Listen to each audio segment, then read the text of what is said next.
is the reason you want to have a coaching search. You had a great season, and your coach gets hired somewhere else. Absolutely, and certainly when you have a search at this time, it's because your program has been successful. So as we look for the next coach, our program is at a different point than it was 4 years ago when we hired Coach Smith. We'll talk about the process. What's maybe step one, step two, and how quickly does this thing happen? Sure, it's going to happen pretty quick. So step one for us was really, we hired Eddie Fogler as a consultant to help us manage the search and go through all the names and help us network and weed some things out and bring some people to the table.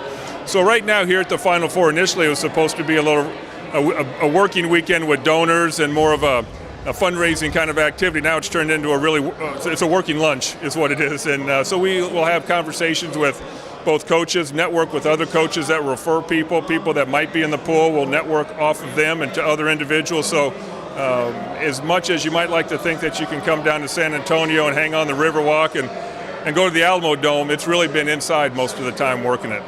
I've heard the rumor that most ADs, they always have the short list for almost every coaching position that they've got, just in case of a scenario that happens. Is that the case? I mean, do you start with a short list and then try to grow it from there?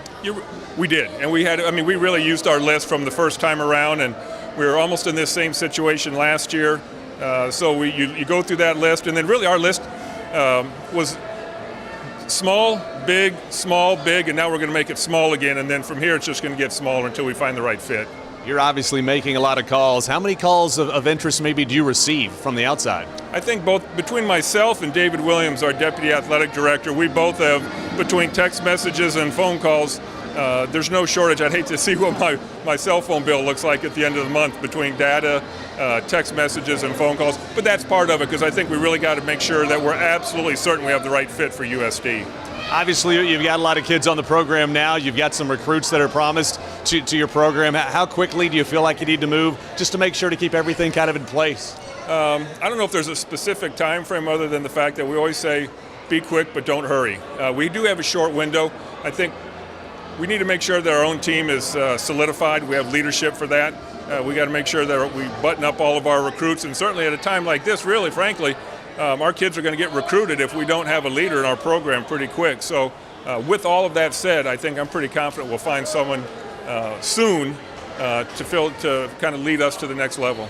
Feel like the trip down here to the Final Four was worth it? Did you get out of it what you hoped and maybe made some connections that are going to be helpful in the future? Absolutely. I think the big thing that really was kind of assuring is that it really helps you validate the relevance of your own program and the status of your program with the conversations that we've had, how people view us. We live there. I mean, that's our home, those are our walls, so sometimes you don't see what others might see in you.